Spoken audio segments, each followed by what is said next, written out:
What's up, fellas? I wanted to make a quick and simple video to keep my posting streak alive tonight. And I wanted to break down in practical application how to build your own diet.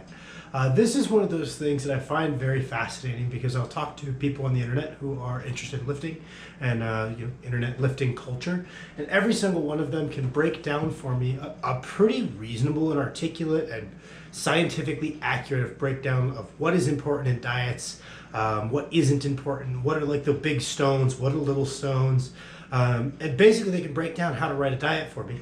And then you ask them to do an honest food log, and it looks nothing like what they said. And part of that is a motivation issue. Part of that's like it's easier said than done issue. But I think part of that is some of this is lost in practical application, and people kind of get lost in small complexities, thinking that those are just as necessary because they've learned so much about it on the internet. So I wanted to break down kind of the simplest way I can go about making a dietary template. So I've talked about before. So first and foremost, we have macros and some calories, which are the most important variables. Generally speaking, in an initial diet, I would always tell people to aim for about 1 gram per pound of body weight in protein. So that is a fixed quantity, whether we're cutting or bulking for the most part. We aim for about 0.35 to maybe 0.45 times body weight in grams of fat, which is enough for hormonal production, and not much more than that because there isn't much additional benefit to fat. And again, that remains a constant. That's not something we add to or really take away from in a bulking or cutting phase, because if we take away from it in a cut, we run into hormonal production issues, and if we add to it in a bulk, we end up with digestive issues, which leaves us with carbohydrates. So we fill the rest of our total calories for the day with carbohydrates, and we do our calorie manipulation with carbohydrates, right? Pretty simple. I think you guys have heard this. Just add in carbs, take out carbs, keep those other variables relatively fixed through your dietary phases. And then, as I've kind of talked a bunch about, we want to make sure that we're getting an adequate amount of micronutrients, which is going to come from our sourcing of our protein, potentially our fats, as well as the inclusion of, fruits and vegetables. And so we're going to get into what does that look like? Let's say we get all that. You've heard my shtick. You're like, okay, I'm going to turn off this video. This is the same shit Sam says over and over. Awesome. That's probably good. If I sound like a broken record, it probably means I'm sticking to my guns and repeating the stuff that matters rather than hyping up minutia to sound unique. So if we get into a diet, right, the next thing we're going to look at is meal frequency, right? So we have a couple meals through the day, and people kind of get oversold on this idea that introducing unnecessary complexity to a diet and making meal 1 look fundamentally different than meal 3 based on their relative proximity to the workout, based on their proximity to sleep or waking, and maybe the insulin sensitivity is better or worse at night. Fundamentally, there's not really any reason that meal 1 needs to be all that different from meal 5. If we have an adequate ratio of macronutrients, we get a good array of micronutrients, and it's not upsetting our stomach. Ingesting basically roughly that same bolus a couple times through the day is going to yield us the same benefits over and over and over, and it will be beneficial as long as the totals look appropriate for what we're doing. So making meals a little bit different from one another can be an absolute nicety in a cut. Taking the limited carbohydrates you have and centering them around your workout can definitely preserve the quality of your training quite greatly. So I'm not going to say it's useless, but it's not this end-all, be-all magical thing. Much like people think that carb cycling is this magical secret that's going to unlock the ability to burn fat and build muscle on alternating days or some shit. It doesn't work that well. It's a nicety. It can yield some small improvements in how you feel, maybe some small improvements in how you perform, maybe some small improvements in body composition, but it is exactly that. It's a small optimization. It's really not going to be the cornerstone that if you weren't progressing before, suddenly you're going to be progressing. So we're going to make the meals look roughly the same, and we can alter it from there after you've established your diet. After you've eaten it for 2 weeks, you find, hey, I don't have any appetite in the morning. I'm just going to move some of my carbs towards my pre-workout meal, just away from that front one, just from personal preference. Awesome. That's the kind of thing you need to start the diet, do it for a little bit, and then make that change once you're in the habit. So as we're building it, we're going to look to do consistent meals. Generally speaking, one of the things we're going to look at is just food quantity, whether it be protein quantity or calorie quantity per meal. If you're bulking and you're a pretty big guy, you're going to probably have a pretty tough time getting it down in 3 meals in quality food, so you'll move to 4. And then maybe you're a little bit appetite challenged, and you're still struggling to get down the amount of food you need in 4, we break it across 5 meals, right? I think for most normal people who aren't giant PED users, who are burning through a shit ton of calories, going past 5 is pretty rare. At that point, you kind of need to suck it up and work on your ability to put down food. But going to 5 in a shake can absolutely be done if you're really someone who's appetite challenged, which that's always been me. I've always had a bad appetite, and I've had to go to 5 in a shake or 6 in a shake at times to get weight put on. But part of that is also building up your ability to put down food. So we find how many meals we need, and we're going to start first with protein, right? We take our total protein, our body weight in grams, and we're going to divide it by the number of meals, and that's the amount of protein we get per meal. Super simple. In a perfect world, we're sourcing that protein from something that's nutrient dense. Red meats, eggs, and with their yolks, and salmon. Any ruminoid animal is going to be more micronutrient dense. Ideally, all the proteins coming from there, realistically, as long as they're quality amino acid profiles, so mostly just meat of any kind, animal proteins of any kind, you're going to be getting most of the benefit. My high horse about high micronutrient dense protein sources, again, I will be the first to admit this is a nicety. If you can digest it well, I do recommend at least one of those as red meat, and you get some eggs in there at some point. But that's not an absolute necessity to make great progress, in my opinion, especially if you're including your fruits and vegetables. You're going to get a wide array of micronutrients, even if your protein is devoid of it, and you're just eating chicken because you like chicken, or you're eating egg whites because you like egg whites. Tilapia, whatever it might be. So we split our protein evenly across those meals. That's the number of grams we're trying to get. We can source it from whatever perfect world it's got some micronutrients. Second one, we're going to look at fat. Again, we take that 0.35 to 0.45 times our body weight in grams, split that evenly across the meals, and that's roughly our target in terms of fat. And so we're going to tally up how much fat is in each protein source, and that checks off maybe half of it or all of it, depending on what you're sourcing it from. And if it's around what you wanted, maybe even a little bit more just from the protein source, cool, fat is checked off too. If you go a little bit above, it really doesn't matter. We'll just adjust our carbs a little bit to adjust for it. It's not a big deal. But if that falls a little bit below and you're like, okay, well that gets me 15, but I need 20. Generally speaking, what I recommend is if you're going to add an external fat source, I tend to favor saying to add olive oil as it's quite helpful, or avocado oil as it's also quite helpful in terms of external fat sources.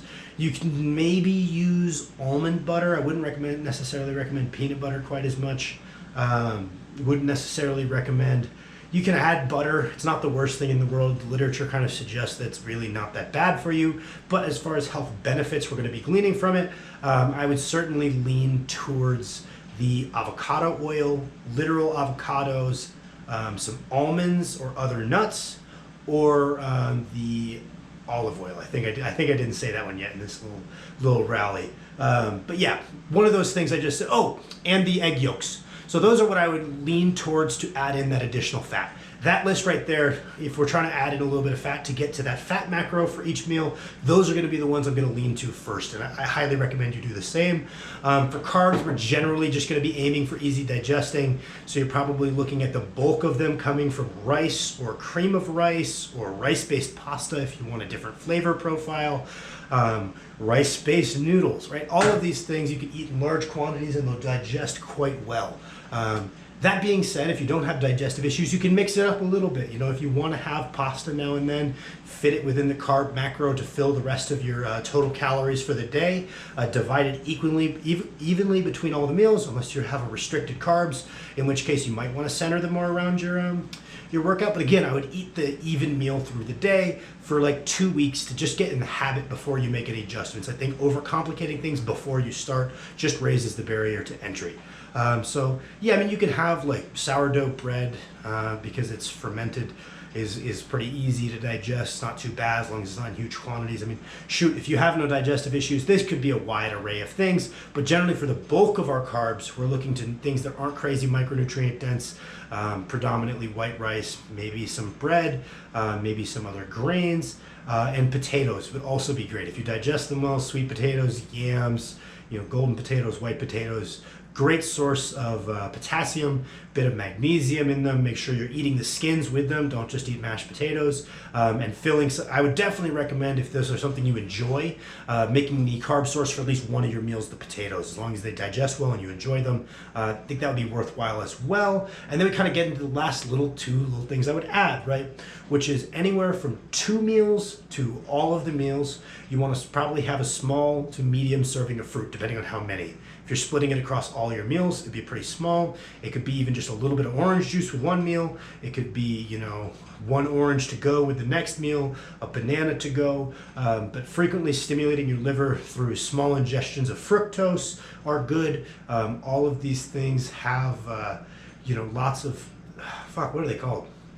Ignore me, right? Basically, they're pretty micronutrient dense. I think they have flavonoids in them, which is also offers additional anti-disease or cardiovascular disease properties. So, we're preventative of cardiovascular disease with these things. And then, as well as the fact that they're going to be sources of fiber, which, as far as I'm sure you've noticed, it's pretty devoid from our sourcing thus far. So including a little bit of fruit with each meal is generally what I recommend, but it could just be 2 larger servings of fruit. I generally find my energy is quite a bit better if I include a small bit of fruit spaced throughout all of my meals. My energy is phenomenal. I feel like my digestion is better. It's been a very positive thing for me, and it's a really easy way to check off a lot of points as far as your micronutrients. And those fruits can rotate with time. When you get bored of things, you can rotate them out. It's not a huge deal. Variety is the spice of life, right? And then the final thing, which none of you are going to do, what I highly recommend you do, is making the same criteria, at least having a little bit of vegetables each meal. Just get in the habit, right? There are most vegetables, especially green cruciferous vegetables as well as carrots, are anti-estrogenic. They're very micronutrient dense. They're fiber dense. They can balance the pH of your stomach quite well. There's a lot of benefits to vegetables, so kind of making the rule that, hey, every time I eat meat, I'm gonna have a little bit of vegetable with it, and or you can think of it like this: hey, I'm getting most of my carbs from something that's relatively devoid of micronutrients, so I'm gonna make sure I supplement what that's missing with a little bit of vegetables to go with it. Depending on your digestion, they can be raw, they can be cooked. That's just individual variability. If you can eat raw spinach, go for it. If you want to blend your spinach into a shake with your orange juice, or maybe even a spinach, orange juice, and Greek yogurt. That's also a great option. If you just want to eat some carrots with your meals, if you just want to eat some broccolis, whether you cook the broccoli or not, again, individually dependent on your digestion. But basically just keeping yourself honest on getting some vegetables with each meal and just making that a rule for a while. You'll feel better off, not immediately, but after a couple of weeks, you'll notice you do feel better. And I think it's a worthwhile habit to build, as much as it fucking sucks, because nobody likes to, especially when you're bulking and you have very limited stomach space, to use up even more of it for something that's pretty tasteless, doesn't feel like it's directly benefiting your progress in the short term.